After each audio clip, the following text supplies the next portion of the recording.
ये कहानी जेक के बारे में है, जो कि पेंडोरा प्लेनेट का रहने वाला है। ये अपनी फैमिली के साथ बहुत खुश होता है, जिसमें इसकी वाइफ और बच्चे हैं। ये बताता है कि मेरे अपने बच्चों के अलावा मैंने 2 बच्चे भी अडॉप्ट किए हुए हैं, जिनमें एक मेरी ही पुरानी साथी की बेटी है जो उसको पैदा करने के बाद मारी गई, और एक और बच्चा है जो कि इंसानों का ही है, क्योंकि आज से कुछ सालों पहले इंसान इस प्लेनेट पर रहने के लिए आए थे, जहाँ पे मैं अभी रह रहा हूँ। लेकिन जब वो वापस जमीन की तरफ चले गए तो ये बच्चा इधर ही रह गया। तब से ये मेरे साथ ही रहता है। ये सब बच्चे आपस में बहुत खेलते और एक दूसरे का काफी ख्याल भी रखते हैं। जेक अपने सब बच्चों को सब सिखाता है, जैसे कि तीर चलाना, मछली पकड़ना और भी बहुत कुछ। ये सब बड़े छोटे खुश तो होते हैं, लेकिन एक रात जेक और उसकी वाइफ आसमान में चमकता हुआ एक सफेद तारा देखते हैं। तो जैसे ही करीब आता है तो पता चलता है कि ये तो इंसानों की स्पेसशिप है, तो एक बार फिर से इनकी प्यारी दुनिया में रहने के लिए आ रही है। इंसानों की स्पेसशिप से निकलने वाली आग की वजह से जंगल में आग लग जाती है, जिससे बहुत से जानवर मारे जाते हैं और बहुत नुकसान होता है। इसके अंदर से इंसान निकलते हैं जो बड़े बड़े रोबोट्स के अंदर बैठे हुए थे, और इनकी बहुत बड़ी गाड़ियां भी थी जो रास्ते में आने वाली हर चीज को कुचल रही होती हैं। जबकि जेक और उसकी वाइफ के पास इस तबाही को देख के रोने के अलावा कुछ भी नहीं बचता। पता नहीं इंसान कब इंसान बनेंगे। खैर, अब लैब को दिखाया जाता है, जहाँ एक नीले रंग का इंसान जो बिल्कुल जेक और उसकी फैमिली जैसी शक्ल का लग रहा था, वो बेकाबू होकर उठता है और आसपास के लोगों को मारने लगता है। उसको उसके साथी कंट्रोल करते हुए बताते हैं कि आप हमारे कॉलोनल हैं, यानी कर्नल हैं, और आप इंसान ही हैं। हमने आपके मरने के बाद आपको मॉडर्न टेक्नोलॉजी की मदद से ऐसी बॉडी दे दी है जिस वजह से आप इस प्लेनेट में जिंदा रह सकेंगे। आप दिखने में इस प्लेनेट के लोगों जैसे ही लगेंगे, तो आपको फिक्र करने की कोई जरूरत नहीं है। इसी तरह बहुत से इंसानों को ऐसी बॉडी दे दी जाती है, जो कि हम इन कर्नल के आसपास खड़े लोगों में देख भी सकते हैं। दूसरी तरफ जेक और उसके साथी इंसानों को रोकने के लिए उनकी ट्रेन को तबाह कर देते हैं, जिसमें उनके हथियार और खाने का सामान जा रहा था। ये लोग खुद उड़ने वाले क्रिएचर्स पर थे और इंसानों के हेलीकॉप्टर्स को भी तबाह करने के बाद उनका सामान लूट लेते हैं। जब कर्नल को इस होने वाले नुकसान का पता चलता है तो वो जेक को मारने का प्लान करता है, क्योंकि जेक ही है जो नावी लोगों का लीडर है। बेसिकली जेक और उस जैसे दिखने वाले लोगों को नावी कहा जाता है। ये सभी वो लोग हैं जो जंगलों में रहते हैं और इन्हीं ने ट्रेन पर अटैक भी किया था। लेकिन कर्नल की सीनियर ऑफिसर उसको बताती है कि हमने जब भी जेक के जंगल में अपने जहाज भेजे तो उनके उड़ने वाले क्रिएचर्स ने हमेशा उनको तबाह किया। अब तुम ही हमारी उम्मीद हो जो कुछ कर सकते हो। तो कर्नल जंगल में अपने कुछ साथियों के साथ पैदल जाता है, जहाँ पर जेक के बच्चे खेल रहे थे। वो अपनी तरफ इंसानों को आता देखकर अपने फादर को बताते हैं, लेकिन उसी वक्त इंसान उनको पकड़ लेते हैं। कुछ ही देर में जेक की वाइफ वहां पर पहुंचकर एक इंसान के सर से तीर आर पार कर देती है। दोनों में लड़ाई शुरू हो जाती है। जेक की वाइफ अपनी बाकी बच्चों को तो बचा लेती है, लेकिन कर्नल उसके उस बेटे को उठा के अपने साथ ले जाता है जो इंसानी शक्ल वाला बच्चा था, जिसको इन्होंने अडॉप्ट भी किया हुआ था। जेक की वाइफ अपने बच्चे को लेके परेशान ही थी कि जेक कहता है कि हमें इस जंगल को छोड़कर जाना होगा, क्योंकि मैं यहाँ का लीडर हूँ और वो कर्नल मेरे पीछे है। क्योंकि जब पहले इंसान यहाँ आए थे तब मैंने ही कर्नल को मारा था। क्योंकि वो नीले जिस्म या एवाटार में जिंदा होकर दोबारा आया है, तो वो मुझे मारना चाहता है। अगर मैं, तुम और हमारी मुकम्मल फैमिली यहाँ से चली गई तो हम अपने कबीले के बाकी लोगों की जान बचा सकेंगे, क्योंकि हमारा पकड़े जाने वाला बच्चा जल्द ही हमारी लोकेशन बता देगा कि हम कहाँ रहते हैं और इंसान यहाँ तक पहुँच जाएंगे। जेक की वाइफ जाना तो नहीं चाहती, लेकिन आखिरकार मान जाती है। जबकि दूसरी तरफ इंसान जेक के बच्चे पर जुल्म कर कर उसके घर का पता पूछ रहे होते हैं, लेकिन वो हिम्मत करता है और कुछ भी नहीं बोलता। तभी कर्नल आकर उनको रोकते हैं और कहते हैं कि ये इंसान है, तो इसे हम इंसानों की तरह बात करेंगे। ये उसकी तरफ दोस्ती का हाथ बढ़ाकर बताता है कि मैं तुम्हारा असली फादर हूँ, और आखिरी बार जब मैं दुनिया में आया था तो मैं जानबूझकर तुम्हें यहाँ छोड़ के गया था, क्योंकि मैं साथ तुम्हें लेकर नहीं जाना चाहता था। लेकिन अब मुझे एहसास है और मैं तुम्हें अपने साथ वापस लेकर जाऊंगा। जिस पर वो मासूम बच्चा मान जाता है कि ठीक है, मैं आपको जगह दिखा दूंगा। जबकि दूसरी तरफ जेक और उसकी फैमिली अपनी कबीले को छोड़कर अपने उड़ने वाले क्रिएचर्स पर बैठ के यहाँ से बहुत दूर चले जाते हैं, कि कम से कम कहीं रहने को नया ठिकाना मिले और वो वहां पे रह सके।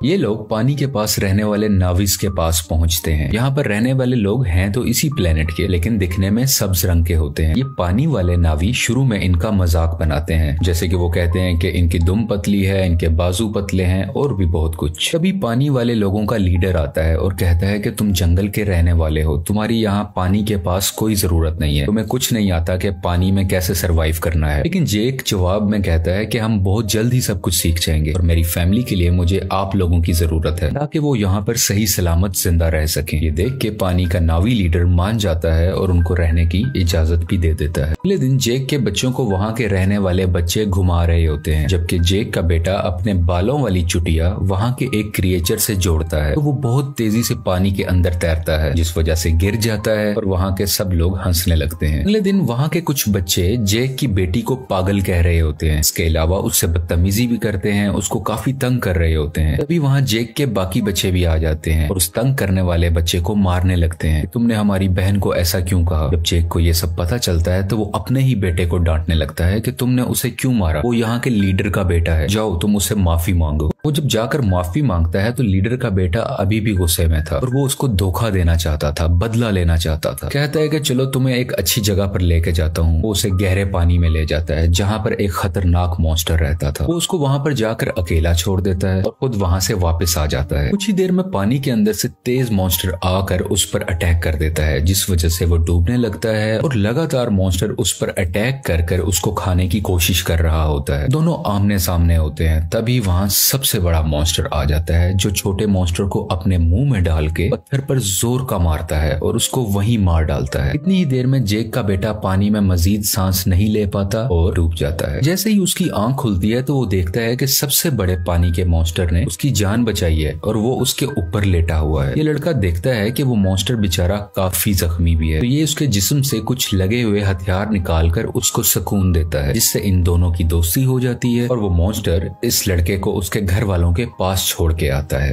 जब सब्ज कबीले वाले नावी लीडर को ये पता चलता है कि उसके अपने बेटे ने ही जानबूझ के हमारे मेहमान को मॉन्स्टर के पास मरने के लिए छोड़ा, तो वो उसको सजा देने लगता है। लेकिन जेक का बेटा कहता है कि आपके बेटे की कोई गलती नहीं है, ये मेरा आइडिया था गहरे पानी में जाने का, मैंने ही कहा था कि हम वहाँ चलते हैं। इसे देख के लीडर के बेटे को शर्मिंदगी होती है कि इसने मुझे बचा लिया ना, कि मैंने गलत किया था, मैं तो उसको मारना चाहता था। इसी चीज को देखते हुए वो अब दिल से इनका अच्छा दोस्त बन जाता है। जेक का वही बेटा सबको बताता है कि बड़े मॉन्स्टर ने मेरी जान बचाई, पर सब दोस्त उसका मजाक बनाने लगते हैं और कोई भी उसका यकीन नहीं करता। अगले दिन ये दोबारा उसी बड़े मॉन्स्टर के पास जाता है और जाके बहुत ज्यादा एंजॉय करता है। वो दोनों आपस में बहुत खेलते हैं, जबकि कर्नल जेक की तलाश में अब तक फिर रहा था। तभी उसको इन्फॉर्मेशन मिलती है कि जेक अपनी फैमिली के साथ कहाँ कहाँ जा सकता है, लेकिन अभी भी एग्जैक्ट इन्फॉर्मेशन नहीं थी, इसलिए मजीद ढूंढना पड़ रहा था। कर्नल ने वहाँ के उड़ने वाले कुछ क्रिएचर्स पर अपना कंट्रोल भी कर लिया था, जैसे कि वहाँ के रहने वाले लोकल नावी लोग उन क्रिएचर्स को इस्तेमाल किया करते थे। तब इंसान जेक को ढूंढने के लिए निकल पड़ते हैं और एक जजीरे यानी आइलैंड पर पहुंचते हैं, जहाँ के लोग कहते हैं कि हमने कभी नहीं देखा जिसकी तस्वीर तुम हमें दिखा रहे हो। कर्नल को इन सब की बातें झूठ लग रही होती हैं, तो वो इन लोगों के एक क्रिएचर को मरवा डालता है। कर्नल का बेटा उसे समझाता है कि ये लोग कुछ नहीं जानते, ये सिर्फ मछलियां पकड़ते हैं, इन्हें छोड़ दो, ये कुछ नहीं जानते। तो कर्नल भी अपने बच्चे की बात मान लेता है, लेकिन जालिम इंसान फिर भी जाते हुए वहाँ आग लगवाकर उनके रहने की जगह को जलवा देता है। इस तरह और भी जगहों पर जाकर बहुत से मासूम नावी लोगों को मारने लगता है। सबसे बहुत कुछ पूछता है, लेकिन इस वक्त तक उसको जेक का पता नहीं चलता कि वो कहां पर गया।